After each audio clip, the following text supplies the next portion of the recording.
Which is worse, slavery or untouchability? By Babasaheb Ambedkar. Dr. Ambedkar has dealt with the subject of slavery and untouchability in Chapter 3 and 8 of Volume 5 of this series under the caption Roots of the Problem, Parallel Cases.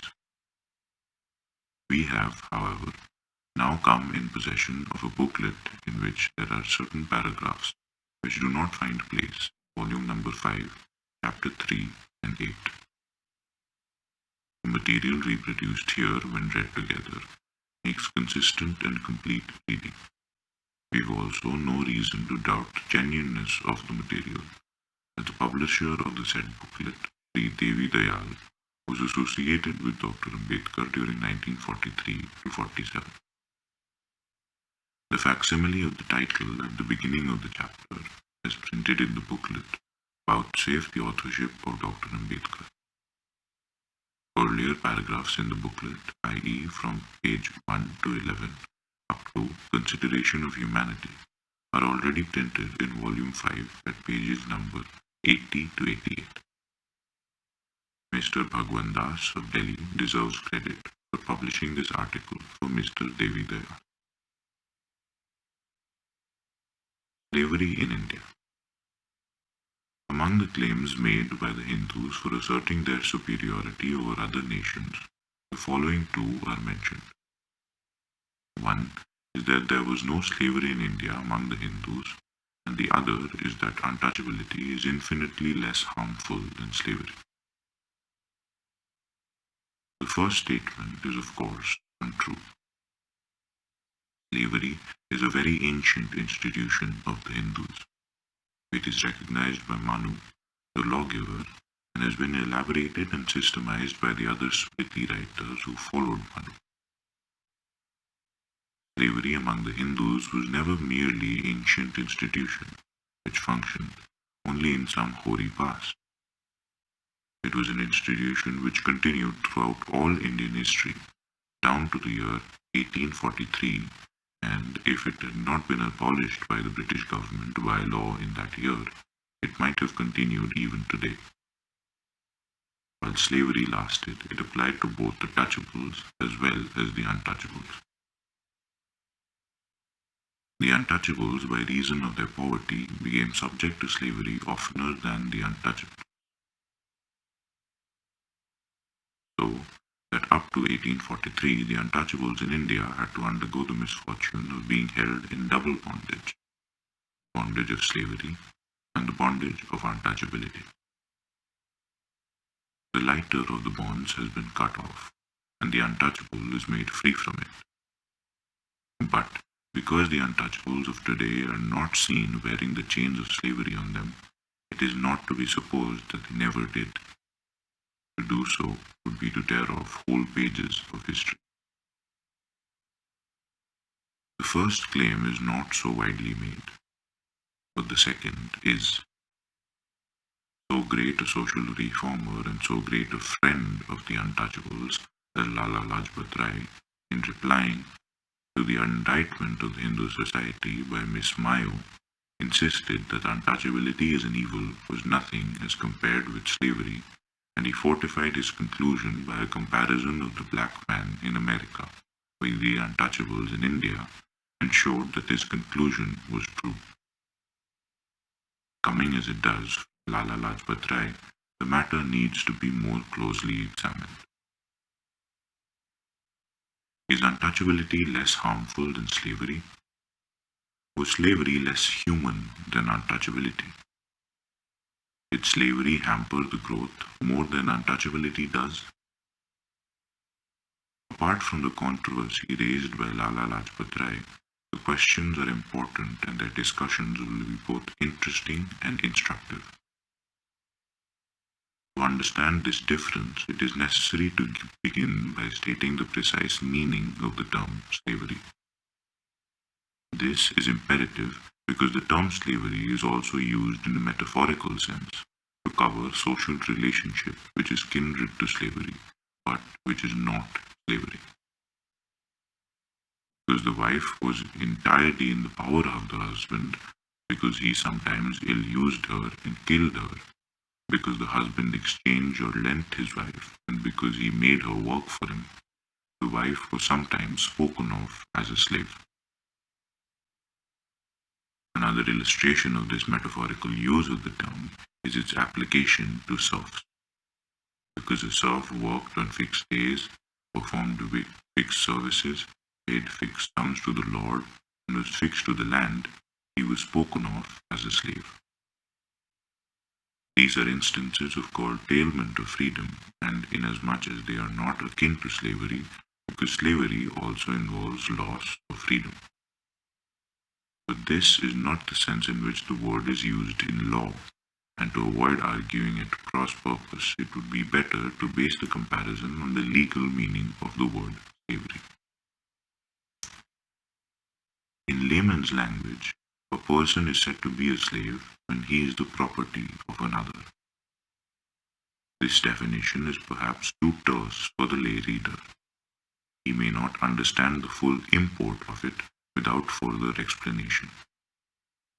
Property means something, a term which is used to denote a bundle of rights when a person has over something which is his property, such as the right to possess, to use, to claim the benefit of, to transfer by way of sale, mortgage, or seal, and destroy. Ownership, therefore, means complete dominion over property. To put it concretely, when it is said that the slave is the property of the master, what it means is that the master can make the slave work against his will, take the benefit of whatever the slave produces without the consent of the slave. The master can lease out, sell, or mortgage his slave without consulting the wishes of the slave, and the master can even kill him in the strictest legal connotation of the term. In the eye of the law, the slave is just a material object with which his master may deal in any way he likes. In the light of this legal definition, slavery does appear to be worse than untouchability. A slave can be sold, mortgaged, or leased. An untouchable cannot be sold, mortgaged, or leased. A slave can be killed by the master without being held guilty for murder. An untouchable cannot be. Whoever causes his death will be liable for murder. In fact, the slave could not be killed with impunity. The law did recognize his death as being culpable homicide, as it did in the case of the death of a free man. For taking the position of the slave as prescribed by laws, the difference between the condition of the slave and the untouchable is undoubtedly clear, that the slave was worse off than the untouchable. There is, however, another way of defining a slave, which is equally legal and precise, although it is not the usual way. This other way of defining a slave is this. A slave is a human being who is not a person in the eye of the law. This way of defining a slave may perhaps puzzle some. It may therefore be necessary to state that in the eye of the law, the term person is identical with the term human being.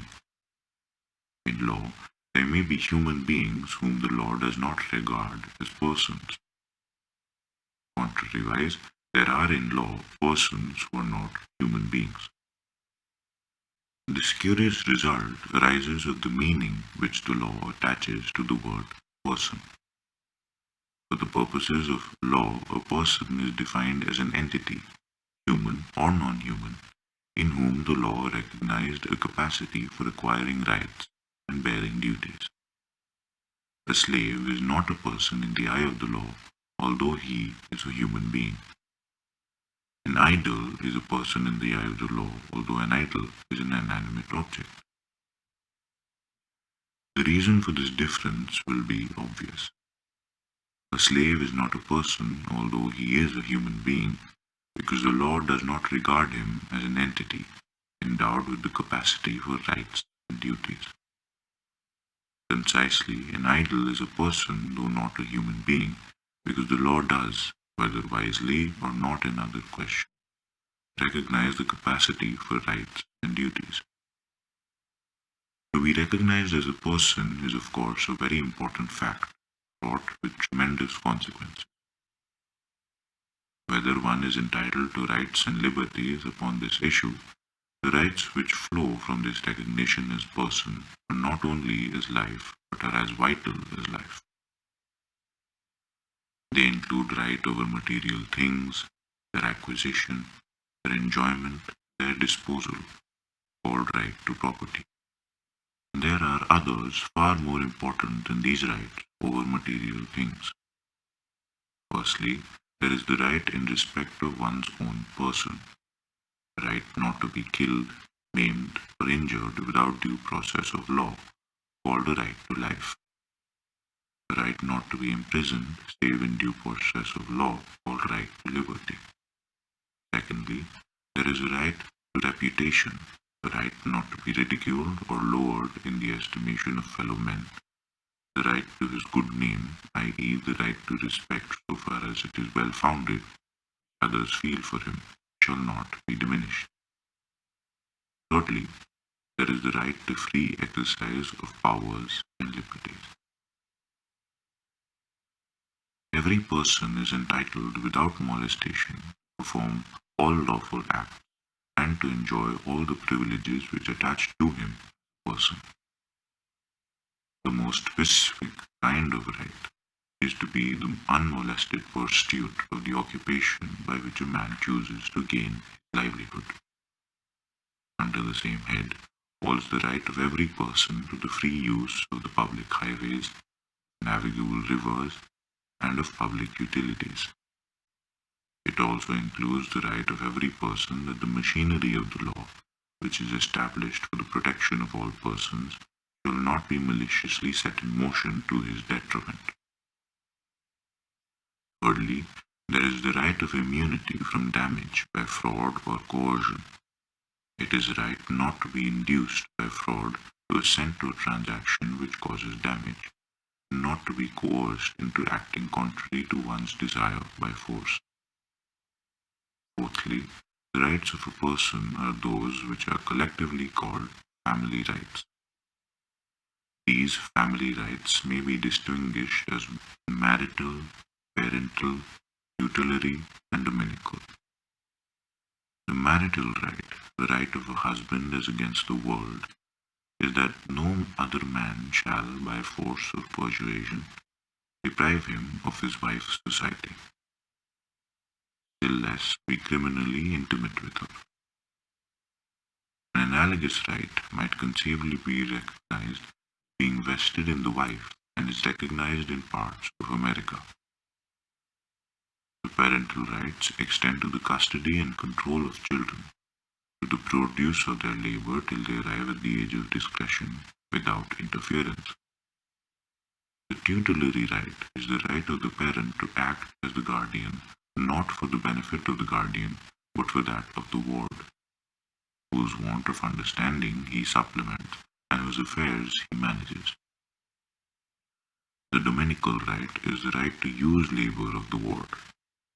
The right is infringed by killing, by injuring so as to make him less valuable, or by enticing him away. Not being a person, a slave had, so far as law is concerned, none of these rights. The untouchable is a person in the eye of the law. It cannot therefore be said that he has none of the rights which the law gives to a person. He has the right to property, to life, liberty, reputation, family, and to the free exercise of his liberties and his powers. Define the slave as one may, either as a piece of property or as one who is not a person. It appears the slave was worse off than the untouchable.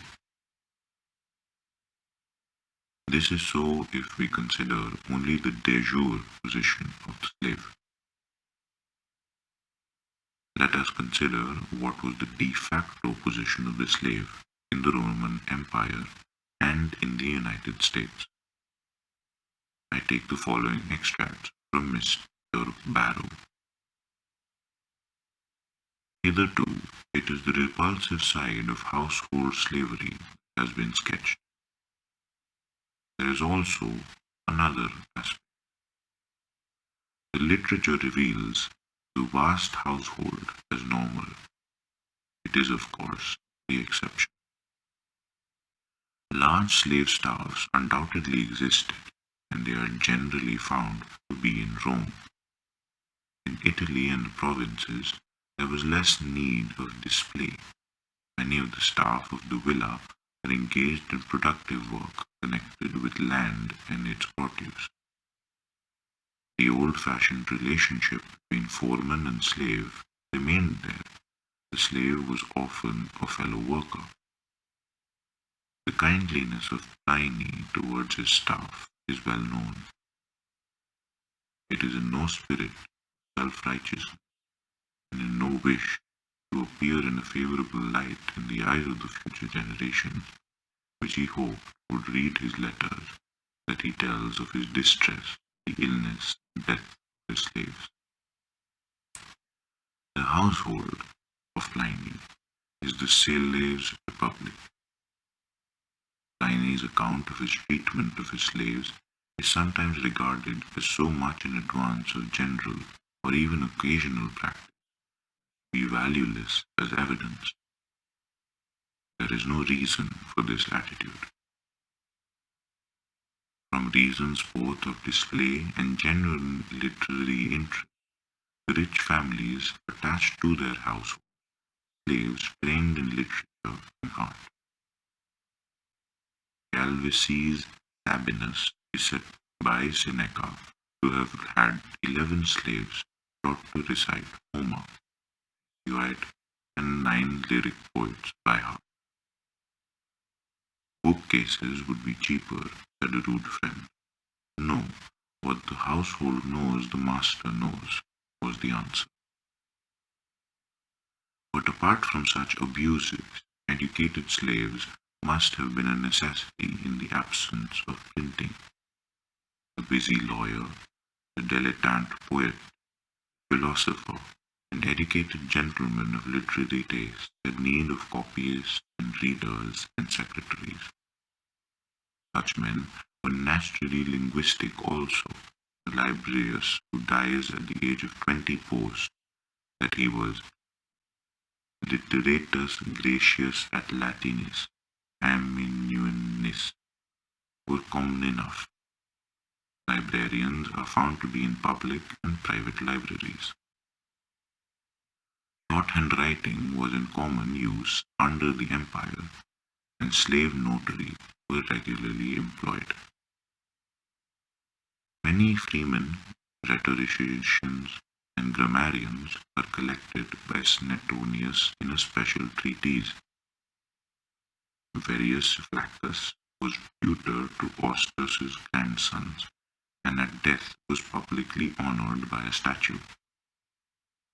Trebonius Aphrodisius was the slave and disciple of Orbilius, and was afterwards freed by Scribenia. Hyginus was librarian of the Palatine Library, in which office he was followed by Julius Modestus, his own freedman. We hear of freedmen historians of the slave philosopher who was encouraged to argue with his masters, friends, slaves, and freed architects. Freemen as doctors occur frequently in the descriptions, some of them specialists. They had been trained in big households as slaves, as is shown by one or two examples. After manumission, they rose to eminence and became notorious for their high fees. The tastes of some section of society demanded that dancers, singers, musicians, mountebanks, various artists, athletic trainers, and masseurs should be forthcoming. All these are to be found in slavery, often trained by teachers who had acquired some reputation. The age of Augustus was the beginning of a period of commercial and industrial expansion. Slaves had indeed been employed in arts and crafts before, but the sudden growth of trade, their employment in numbers that they would otherwise have been unnecessary. Romans engaged more freely and more openly in various forms of commercial and industrial venture. Yet, even so, the agent became more important, for commercial activities became more widespread, and such agents were almost necessarily slaves. This is so because the bonds of slavery are elastic. They could be so relaxed as to offer an incentive to the slave to work by the prospect of wealth and freedom, and so tightened as to provide a guarantee to the master against loss from the misconduct of the slave. In business contracts between slave and master, third person seemed to have been common, and the work thus done, and no doubt the profits were considerable. Renting of land to the slave had already been noticed, and in industry, much of the same system was used in various forms. The master might lease a bank or a business for the use of a ship, the terms being a fixed return or the slave being paid on a commission basis. The earnings of the slave became in law his peculium. Once the peculium was saved, it might be used to a variety of purposes. No doubt, in many cases this fund was expended in providing food or pleasure, but peculium must not be regarded merely as petty savings, casually earned and idly spent. The slave who made his master's business yield profits, to his own profit too very often, had a keen sense of the best use to make up his own money. Often he reinvested it in his master's business or in enterprises entirely unrelated to it. He could enter into business relations with his master, from whom he came to be regarded as entirely distinct, or he could make contracts with a third person. He could even have procurators to manage his own property and interest. And so with the peculium may be found not only land, houses, shops, but rights and claims. The activities of slaves in commerce are innumerable. Numbers of them are shopkeepers selling every variety of food, bread, meat, salt, fish, wine, vegetables, beans, poppy seed, honey, curd, ham, ducks, and fresh fish. Other deals in clothing, sandals, shoes, gowns, and mantles. In Rome, they plied their trade in the neighborhood of the Circus Maximus, or the Portions Trigeminus, or the Esquiline Market, or the Great Mart on the Caulian Hill, or the Subura. The extent to which slave secretaries and agents acted for their master is shown very clearly in the receipts found in the house of Caecilius Jusundus at Pompeii.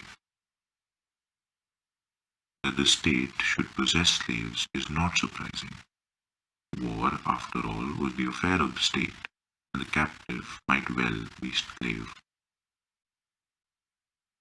What is surprising is the remarkable use made of public slaves under the empire, the extraordinary social position occupied by them. Public slave came to mean before the empire a slave of the state, employed in its many offices, and the term employed a given occupation and often social position. The work of slaves of the state, slaves of the township, and slaves of Caesar comprises much of what we now fall to parts of the higher and the whole of the lower branches of the civil services and of the servants of municipal corporations, working both with head and hands. In the subordinate levels of the treasury, there worked a number of clerks and financial officers, all freedmen and slaves. The business dealt with must have been of vast range. The mint.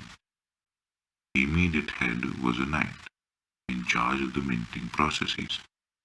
A freedman was placed under him, served freedmen and slaves.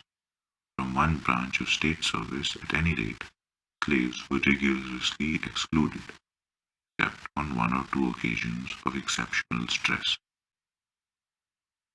They were not allowed to fight in the army because they were not worthy of honor. Doubtless, other motives were present also.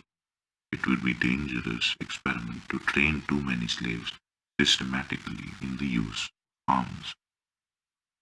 If, however, slaves served merely in the fighting line, they are regularly to be found in great numbers behind it employed servants and in the commissariat and transport. In the fleet, slaves were common enough. Such was the de facto position of the slave in Roman society. Let us turn to the de facto position of the black man in the United States during the period in which he was a slave in the eye of the law. Here are some. Lafayette himself had observed that white and black seamen and soldiers had fought and messed together in the Revolution without bitter difference. Down in Granville Country, North Carolina, a full-blooded black, John Chavis, educated in Princeton University, was conducting a private school for white students and was a licentiate under the local presbytery, preaching to white congregations in the state. One of his pupils became governor of North Carolina, another the state's most prominent Whig senator. Two of his pupils were sons of the Chief Justice of North Carolina. The father of the founder of the greatest military academy of the state attended his school and boarded in his home. Slave labor was used for all kinds of work, and the mere intelligence of the black slaves were trained as artisans to be used least. Slave artisans would bring twice as much as an ordinary field hand in the market. Master craftsmen owned their staff. Some masters, as the system became more involved, hired slaves to their slave artisans. Many slave artisans purchased their freedom by the savings allowed them above the normal labor expected. The advertisements for runways and sales are an index to this skill. They received the same or better wages than the poor white laborer, and with the influence of the master got the best jobs. The contractors for masons and carpenters' work in Athens, Georgia, in 1938 were petitioned to stop showing preference to black laborers. The white man is the only real, legal, moral, and civil proprietor of this country and state. The right of his proprietorship reached from the date of the studies of those white men. Copernicus and Galileo, who indicated the sphericity of the earth, which sphericity hinted to another white man, Columbus, the possibility by a westerly course of sailing or finding land. Hence, by white men alone was this continent discovered. The white men alone, those to whom you decline to give money for bread or clothes for their famishing families, in the logical manner of withholding work from them, defending black people too in the bargain. In Atlanta in 1858, a petition signed by two white mechanics and laborers sought protection against the black slave artisans of masters who resided in other sections. The very next year, sundry white citizens were aggrieved that the city council tolerated a black dentist to remain and operate in their midst. injustice to ourselves and the community, it ought to be abated. We, the residents of Atlanta, appeal to you for justice. A census of free black people in Richmond County, Georgia in 1819 showed carpenters, barbers, boat caulkers, settlers, spinners, millwrights, upholsterers, weavers, harness makers, sawmill attendants, and steamboat pilots. A black shoemaker made by hand the boots in which President Monroe was inaugurated. Harriet Martineau marveled at the slave workmanship in the delicately tried board of Thomas Jefferson's home at Monticello. There still stands, in the big house of the old plantation, heavy marks of the hands of these black craftsmen, strong mansions built of timber hewn from the original oak and pinned together by wooden pins. Black women, skilled in spinning and weaving, worked in the mills. Buckingham in 1913 found them in Athens, Georgia, working alongside with white girls without apparent repugnance or objection. Black craftsmen in the South, slave and free, fared better than their brothers in the North. In 1856, in Philadelphia, 1637 black craftsmen recorded less than two-thirds could use their trades because of hostile prejudice. The Irish, who were pouring into America from the very beginning of the 19th century, were being used in the North on approximately the same motives of preference which governed black slavery. An Irish Catholic, it was argued in their favor, seldom attempts to rise to a higher condition than that in which he is placed, while the black often makes the attempt with success. Had not the old Puritan Oliver Cromwell, while the traffic in black slaves was on, sold all the Irish not killed in the Drogheda massacre into Barbados? Free and fugitive black people in New York and Pennsylvania were in constant conflict with this group, and the bitter hostility showed itself most violently in the draft riots of the New York. These Hibernians controlled the load carrying and the common labor jobs, opposing every approach of the black man as a menace to their slight hold upon America and upon a means of livelihood. Such was the de facto condition of the Roman slave and the American black slave. Is there anything in the condition of the untouchables of India which is comparable with the condition of the Roman slave and the American black slave? It would not be unfair to take the same period of time for comparing the condition of the untouchables with that of the slaves under the Roman Empire. But I am prepared to allow the comparison of the condition of the slaves in the Roman Empire to be made with the condition of the untouchables of the present day. It is a comparison between the worst of one side and the best of the other, for the present times are supposed to be golden age of the untouchables. How does the de facto condition of the untouchables compare with the de facto condition of the slaves? How many untouchables are engaged as the slaves in Rome were in professions such as those of librarians, amanuenses, shorthand writers?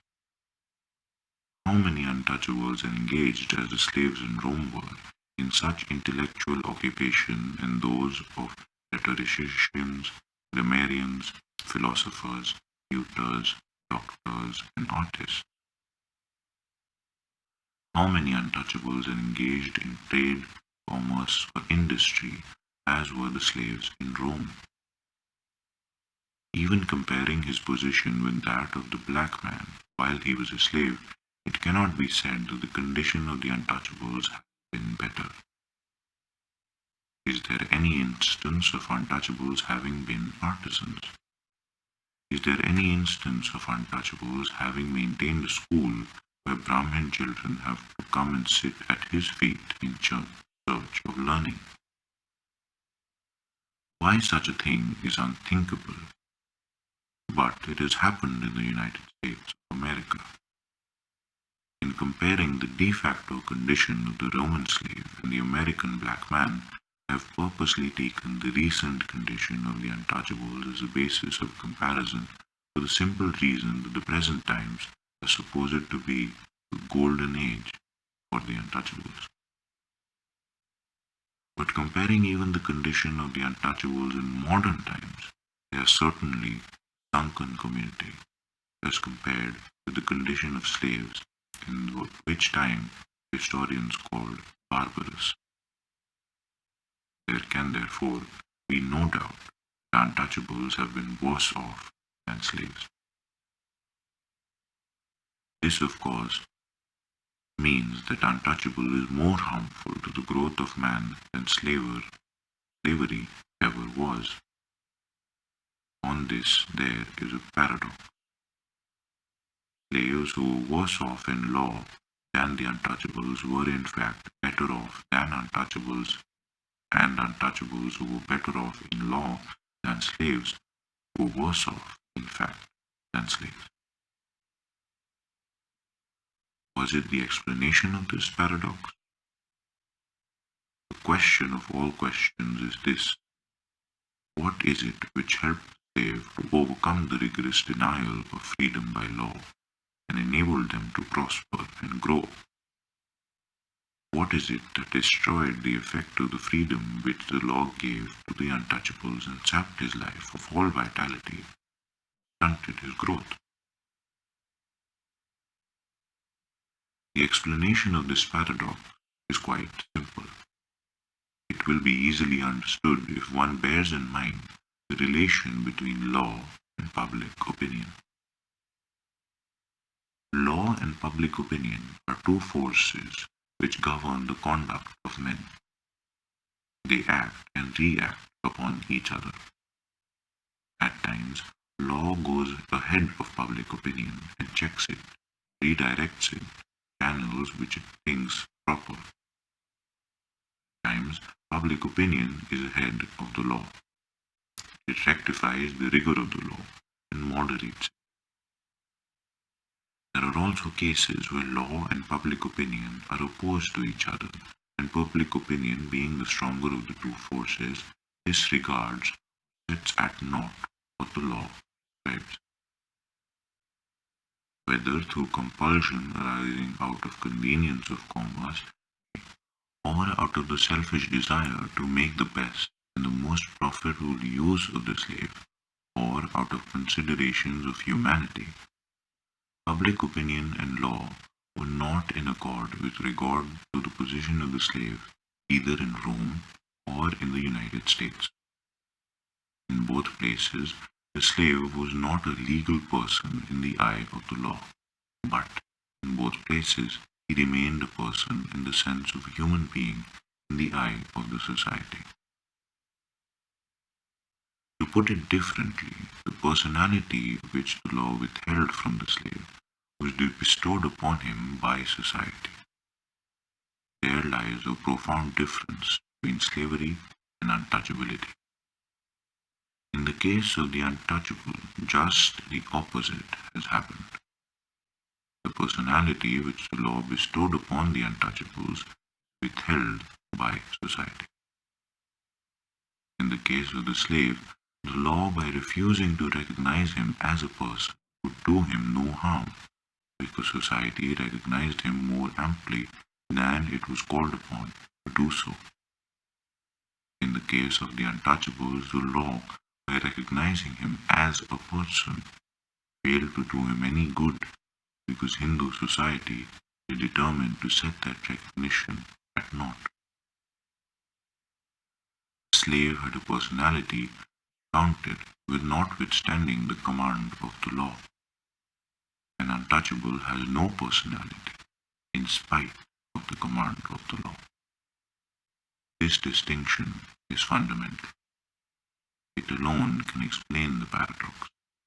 The social elevation of the slave, loaded though he was with the burden of legal bondage, and the social degradation of the untouchable, aided as he has been with the advantages of legal freedom. Those who have condemned slavery have no doubt forgotten to take into consideration the fact that, in a sense, slavery was an apprenticeship, a business, craft, or art, albeit compulsory. Unmitigated slavery with nothing to compensate the loss of freedom is of course to be condemned. But to enslave a person and to train him is certainly better than the state of barbarity accompanied by freedom. Slavery did mean an exchange of semi-barbarism for civilization, a vague enough gift, but nonetheless real. The full opportunities for civilized life would only be fully used in freedom, no doubt, but slavery was an apprenticeship, or in the words of Professor Myers, an initiation into a higher culture. This view of slavery is eminently a correct view. This training, this initiation of culture, is undoubtedly a great benefit to the slave. Equally, it involved considerable cost to the master to train his slave, to initiate him into culture. There can have been little supply of slaves, educated or trained before enslavement. The alternative was to train them and young slaves in domestic work or in skilled craft, as was indeed done to some extent before the empire by Cato the Elder. The training was done by his owner and his existing staff, indeed the household of the rich contained special pedagogy for this. Such training took many forms: industry, trade, arts. The question is, why was the slave initiated into the higher culture, and why did it not fall to the lot of the untouchable to be so initiated? The question is very pertinent, and I have raised it because the answer to the question will further reinforce the conclusion that has been reached, namely that untouchability is worse than slavery, and that it is because the slave has a personality and the untouchable has not. The reason why the master took so much trouble to train the slave and to initiate him in the higher forms of labor and culture was undoubtedly the motive of gain. A skilled slave as an item was more valuable than an unskilled slave. If sold, he would fetch a better price. Hired out, he would bring in more wages. It was therefore an investment to the owner to train his slave. But this is not enough to account for the elevation of the slave and the degradation of the untouchable. Suppose Roman society had an objection to buy vegetables, milk, butter, water, or wine from the hands of the slave. Suppose Roman society had an objection to allow slaves to touch them, to enter their houses, travel with them in cars, etc. Would it have been possible for the master to train his slave, to raise him from semi-barbarism to a cultured state? Obviously not. It is because the slave was not held to be an untouchable that the master would train him and raise him. We again come back, therefore, to the same conclusion, namely, that what has saved the slave is that his personality was recognized by society, and what has ruined the untouchable is that Hindu society did not recognize his personality, treated him as unfit for human association and common dealing. That the slave in Rome was no less of a man because he was a slave, that he was fit for human intercourse although he was in bondage, is proved by the attitude the Roman religion had towards the slave. As has been observed, Roman religion was never hostile to the slave. It did not close the temple doors against him, it did not banish him from festivals. If slaves were excluded from certain ceremonies, the same may be said of free men and women. being excluded from the rights of Bona Dea, West Ceres, women from those of Hercules at the Para Maxima. In the days when the old Roman divinities counted for something, the slave came to be informally included in the family, and could consider himself under the protection of the gods of the household. Augustus ordered that freed women should be eligible as priestesses of Vesta. The law insisted that a slave's grave should be regarded as sacred, and for his soul, Roman mythology provided no special heaven and no particular hell. Even Juvenal agrees that the slave, soul and body, is made of the same stuff as his master. Slave-in-law. There was no stigma attached to his person. There was no gulf, social or religious, which separated the slave at any rate from the rest of society. In outward appearance, he did not differ from the free man. Neither color nor clothing revealed his conditions. He witnessed the same games as the freemen. He shared in the life of the municipal towns, and employed in state service, engaged himself in trade and commerce as all free men did. Often apparent equality into outward counts far more to the individual than actual identity of rights before the law. Between the slave and the free, there seems often been little social barrier. Marriage between slave and freedmen was also very common. The slave status carried no stigma on the man in the society. He was touchable and even respectable. Enough has been said to show that untouchability is worse than slavery. The only thing that is comparable to it is the case of the Jews in the Middle Ages. The servility of the Jews does resemble to some extent the condition of the untouchables. But there is this to be said about it. Firstly, the discrimination made against the Jews was made upon a basis which is perfectly understandable, though not justifiable. It was based upon the Jews' obstinacy in the matter of religion. He refused to accept the religion of the Gentiles, and it is his obstinacy which brought him under those penalties. The moment he gave up his obstinacy, he was free from his disabilities. This is not the case with the untouchable. His disabilities are not due to the fact that he is a Protestant or nonconformist.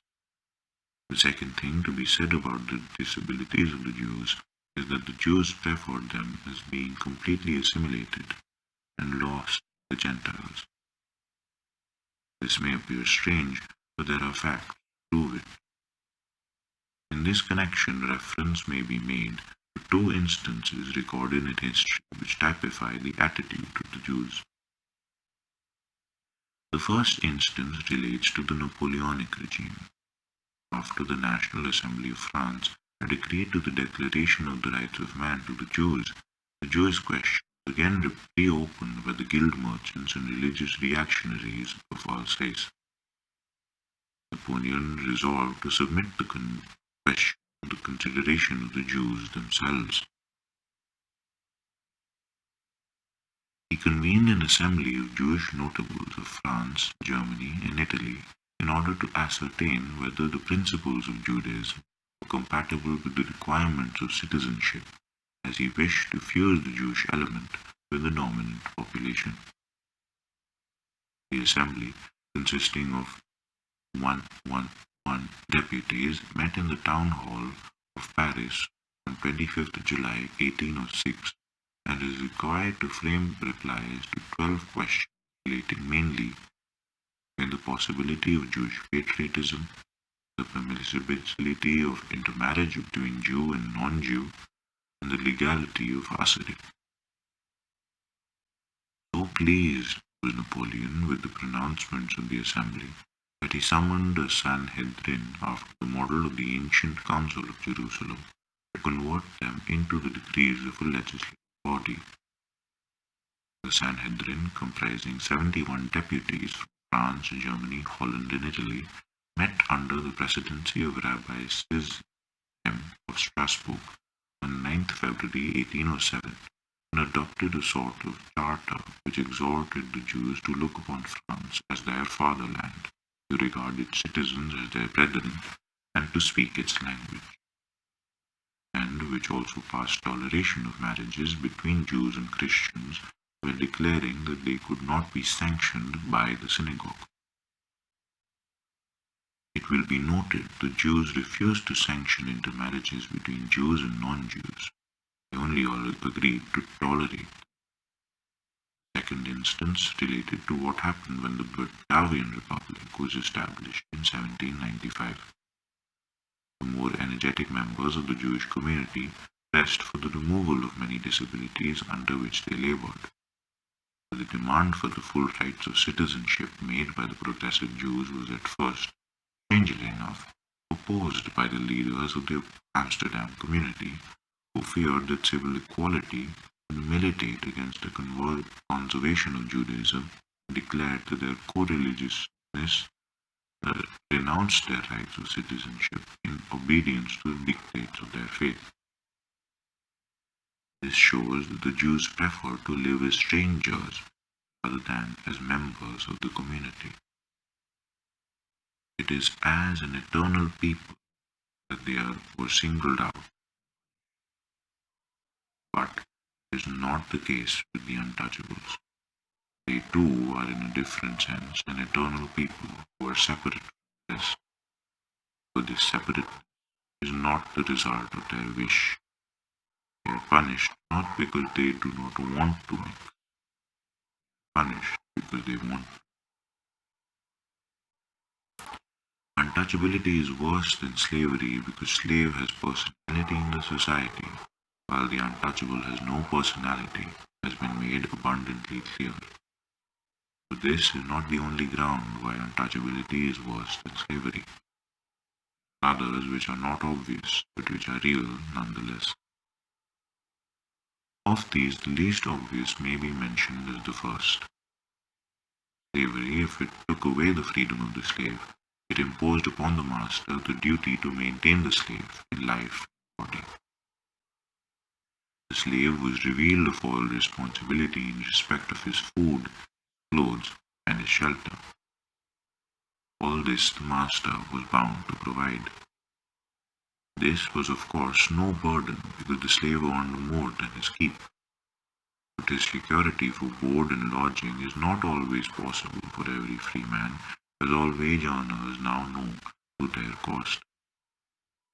Work is not always available even to those who are ready to toil, but a workman cannot escape the rule according to which he gets no bread if he finds no work.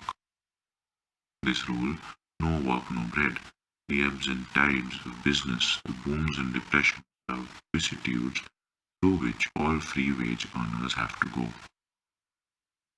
But they do not affect the slave who is free from. He gets his bread, perhaps the same bread, but bread whether it is boom or whether it is depression. Untouchability is worse than slavery because it carries no such security as to livelihood as the latter does. No one is responsible for the feeding, housing, and clothing of the untouchable. From this point of view, untouchability is not only worse than slavery, but it is positively cruel as compared. In slavery, the master has the obligation to find work for the slave. In a system of free labor, workers have to compete with workers for obtaining work. In this scramble for work, what chances has the untouchable for a fair deal? To put it shortly, in this competition with the scales always weighing against him by reason of his social stigma, he is the last to be employed and the first to be fired.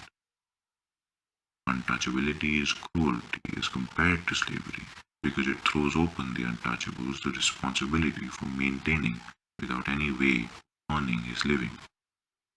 From another aspect also, untouchability is worse than slavery. The slave was property, and that gave the slave an advantage over a free man. Being valuable, the master, out of sheer self-interest, took great care of the health and well-being of the slave. In Rome, the slaves were never employed on marshy or malarial land. On such a land, only free men were employed. Cato advises Roman farmers never to employ slaves on marshy and malarial land. This seems stranger, but a little examination will show that this was quite natural. The slave was valuable property, and as such a prudent man who knows his interest does not expose him to the ravages of malaria. The same case need not be taken in the case of free man because he is not valuable property.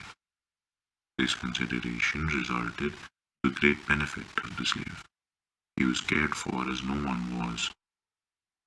This consideration is completely absent in the case of the untouchable. He is neglected, left to starve.